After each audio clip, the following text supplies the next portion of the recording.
Okay, so do you know sometimes you're in a situation and you hear a certain piece of news and it really impacts you in a very strong way? Happens a lot, right? And then you'll go tell someone that you're really like close to or connected to, and you tell them the story, and their response is like, "Okay, so," and you're thinking, "What do you mean? Okay, so? Why isn't it significant to you the same way it's significant to me?" Today we're going to talk a lot about empathy. What is empathy? How does it enhance our relationships? And what happens with those individuals that seem to have lower levels of empathy? Does that mean that they're selfish? Does that mean that they're just cold-hearted? Is there something else at play? And is there anything out there that they can do to increase their empathy, level of empathy? Remember, we all love it when people feel like they connect with us and they understand us and they show us real empathy. It's the people that don't that sometimes we really struggle with. So today we're going to talk about empathy, its properties, and the different levels of intensity of empathy and where that comes from. My name is Daniel Ifra, LCSW, here on the SaneStorming Show, where we sanestorm, not brainstorm, sanestorm ways to keep each other sane in a complex world.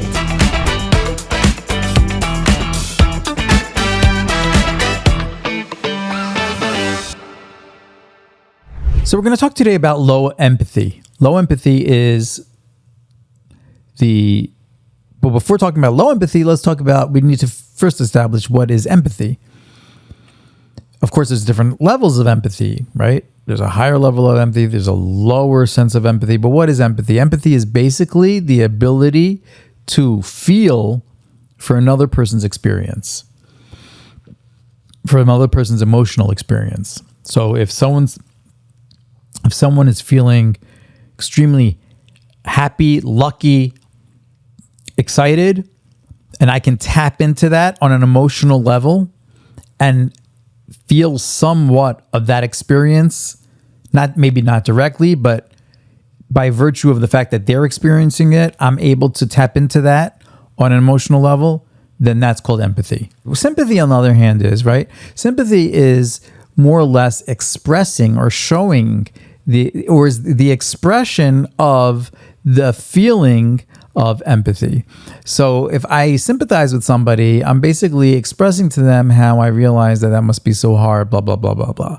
But it doesn't necessarily mean that I'm really feeling that experience or I'm tapping into the experience. I'm basically just sympathizing with them and saying to them, "Oh, that must be so hard." So I'm actually expressing what needs to be expressed as a person that may be empathic, but it has really no bearing on the fact that I'm really experiencing that.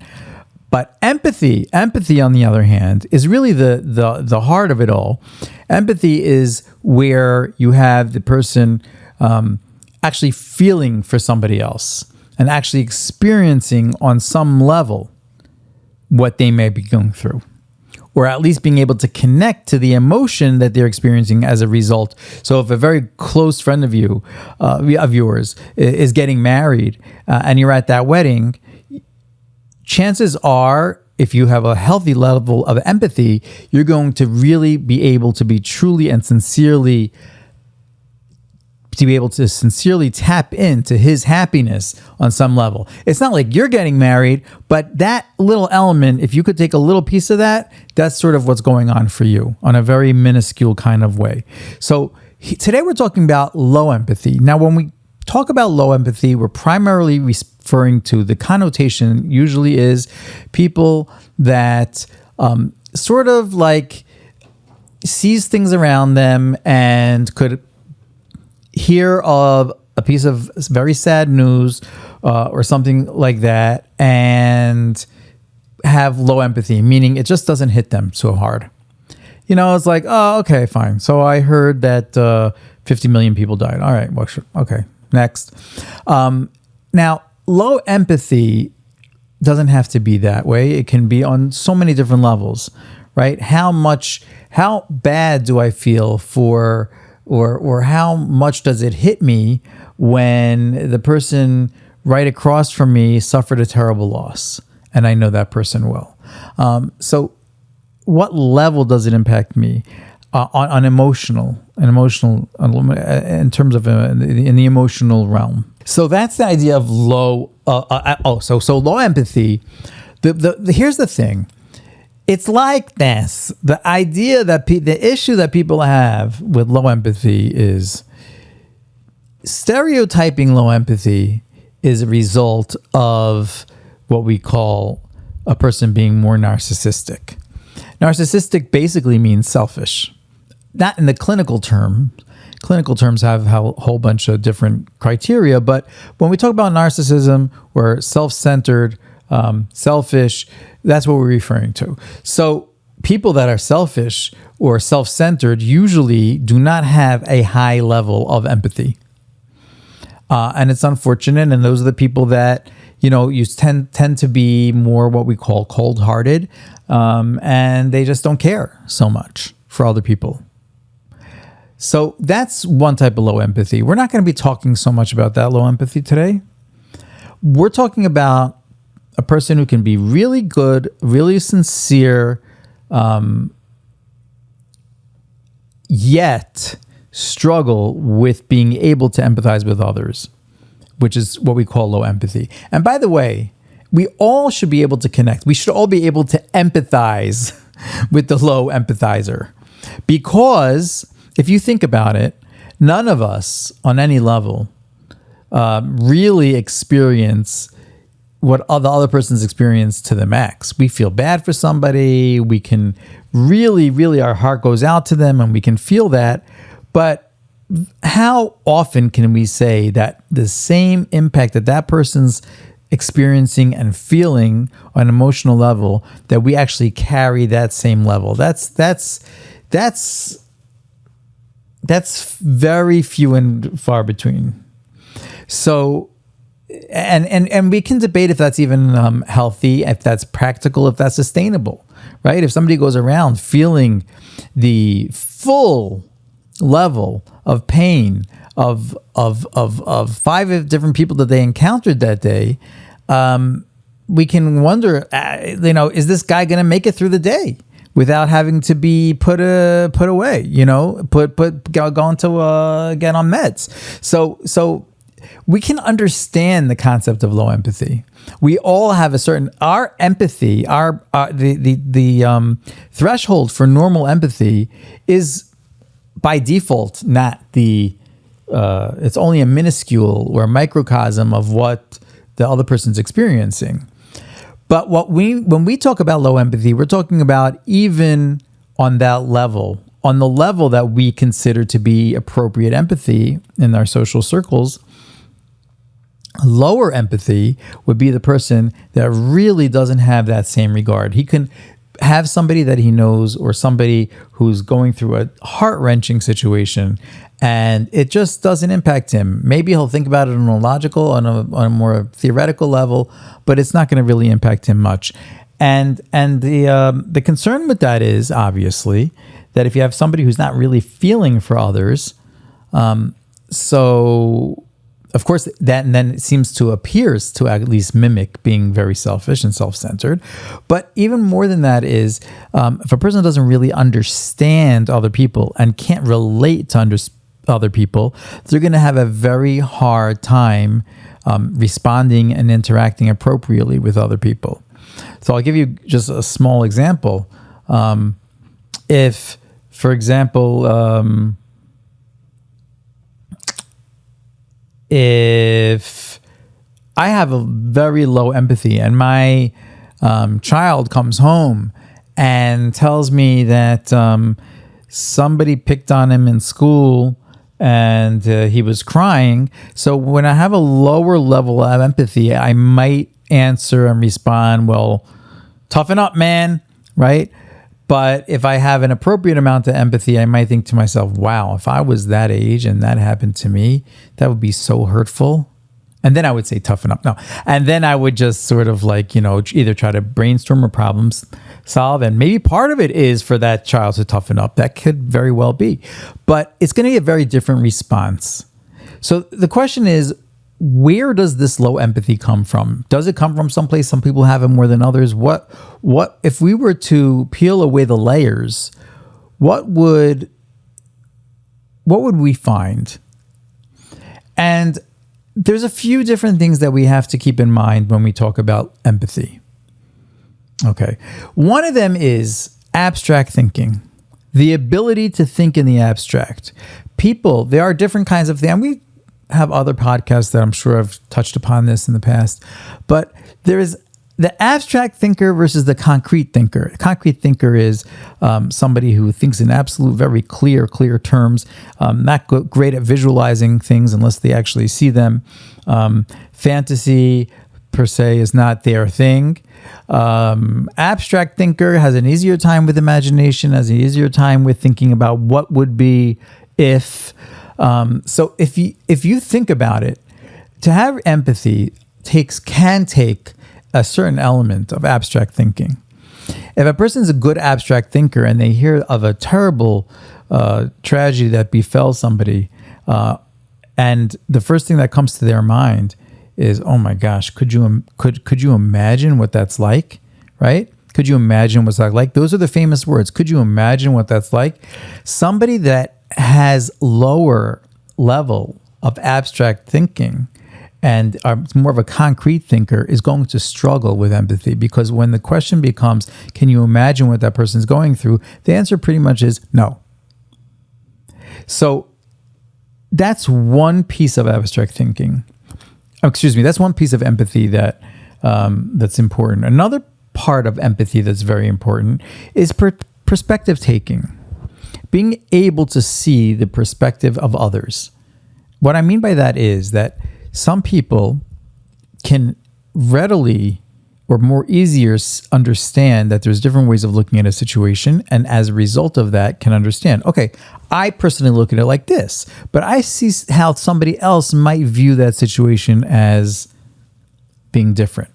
For example, somebody thinking about the fellow next to me that has a mediocre job and as a result of that struggles to pay their bills. So personally, I see that simply because that person has not applied himself as much. So my perspective is that person has not really applied himself as much, and therefore he's not being as successful as he could be. And that's where it starts and where it ends.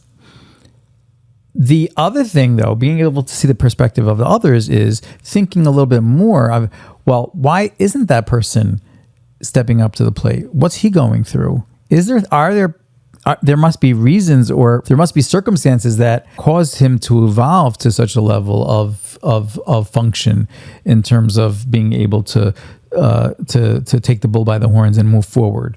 Maybe it's because of his anxiety or confidence level or the resources or support. There's all different, right? What's his perspective on the matter of why things happen there? And then once I'm willing to embrace other people's perspectives, I could probably justify it and even come to peace with it and sort of like, hey, that makes sense to me more. But if I'm not good at seeing the perspective of others and everything's about my perspective, it's going to be much harder to empathize.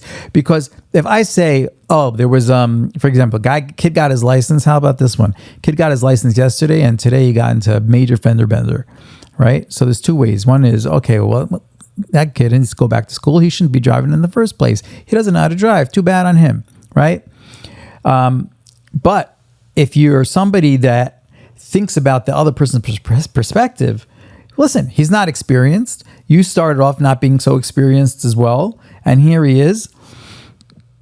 He was in a situation, for whatever the reason was, he had that fender bender. So yeah, now he's gonna pay the price. So that's tough. So perspective thinking is a very, very big component of any empathy. That's number two. The third one that empathy requires is really being able to emotionally personalize a lot of these. These are feelings. There is a level of empathy that is more of an intellectual level of empathy, but a lot of empathy is more emotionally based. If a person is weaker in his ability to sense and to feel things emotionally, then he's going to have a harder time with empathy. So you have these let's say three different components that, if one of them is lacking, it's going to take a toll on the empathy. If all three of them are lacking, it's going to take even a greater toll on empathy. So does that mean that this person is a bad person? Does it mean he's a selfish person? Does it mean he's narcissistic? Absolutely not. It just means that there are traits there that make it very, very difficult for him or her to be able to empathize well.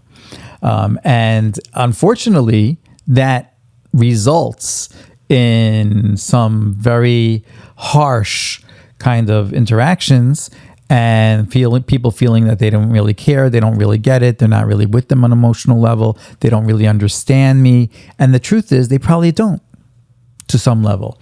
So that is empathy. That is the lack, some things of what empathy requires and why people might have a lack of empathy.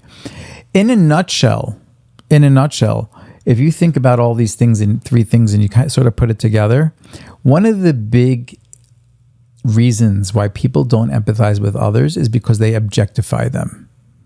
They objectify the issue. Okay, so let's just say, for example, there was a fly and we needed to kill the fly. So we took a fly swatter and we killed the fly. Why don't we feel empathy for the fly? Or why do some people feel less empathy for the fly?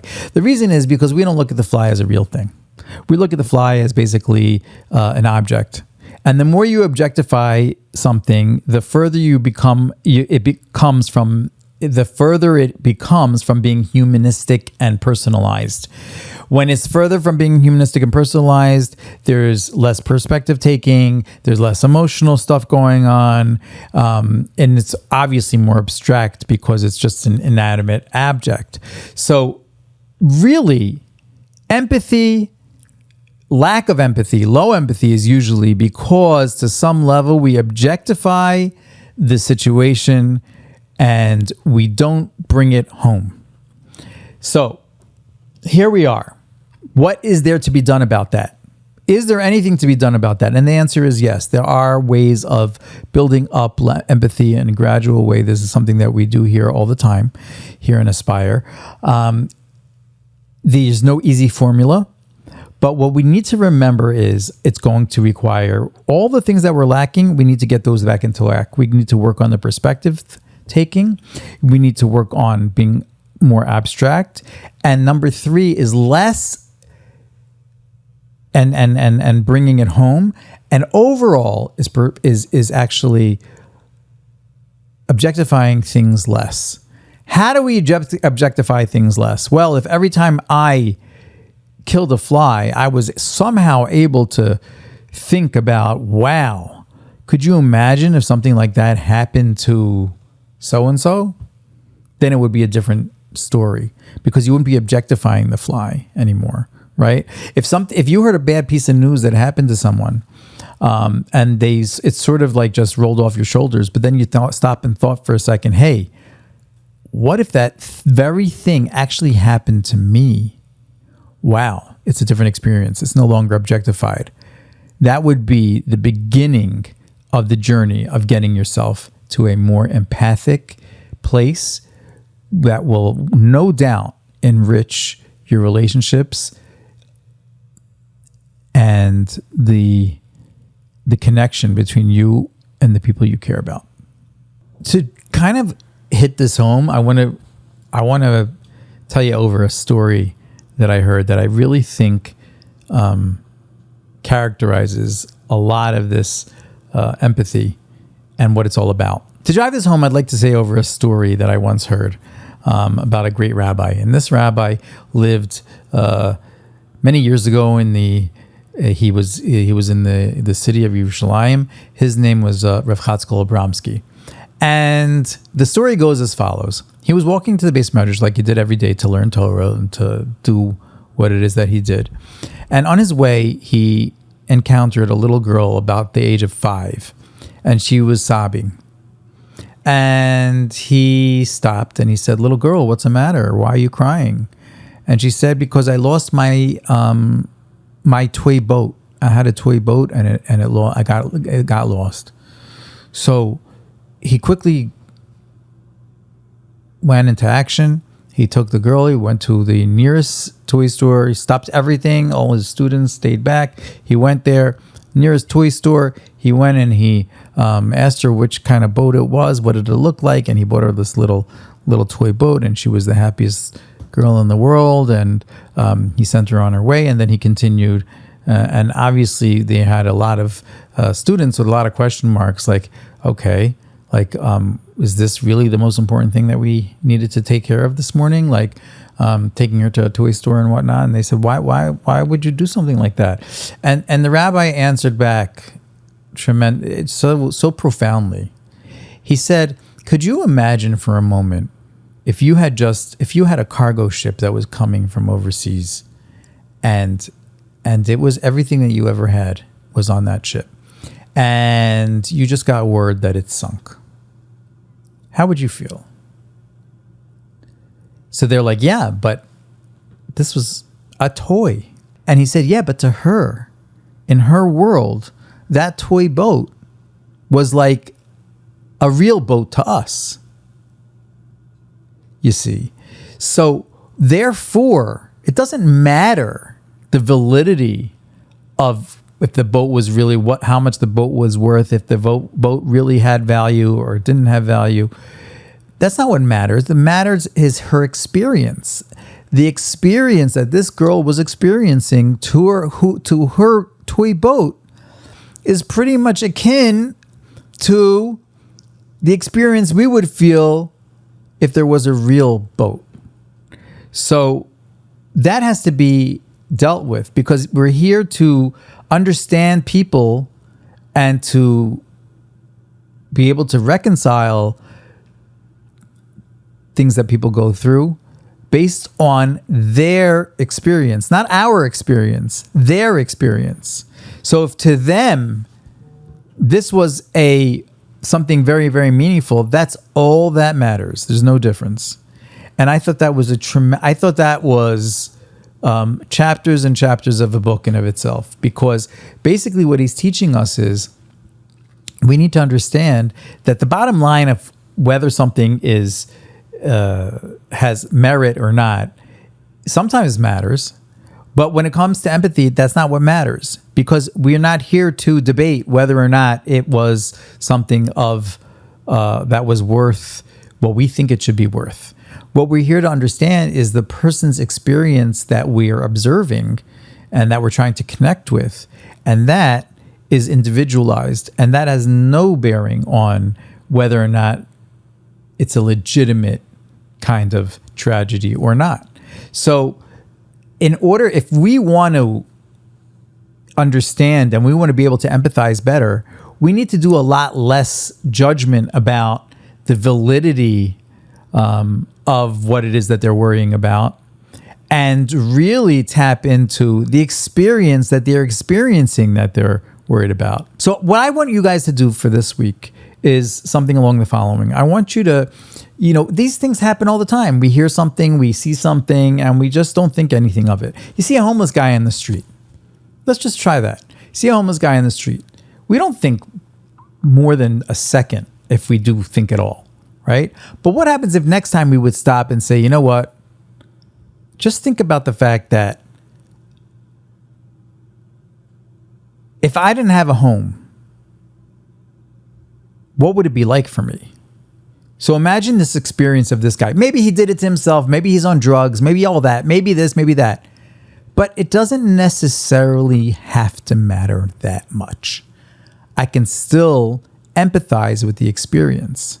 So next time you come home and you're tired and exhausted and your little kid your daughter is there and she's crying and you're like, what's the matter? And you're like, because I lost my lolly, right? So I'm not saying you need to turn the world over, and I'm not saying you have to go buy her a lolly and all that.